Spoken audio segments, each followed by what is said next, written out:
To remove the lower shelf for cleaning in the Samsung French door refrigerator, you remove the crisper drawers, and then you'll need to pay attention to these small tabs right here on each side.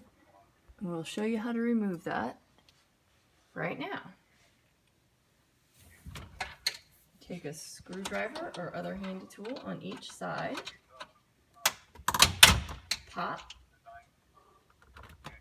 Push until you hear a popping noise. That will loosen it.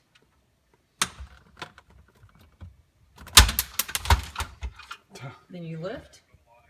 Okay, so sometimes you break it, but that'll lift the drawer. And then you take it out and clean it. Ta-da!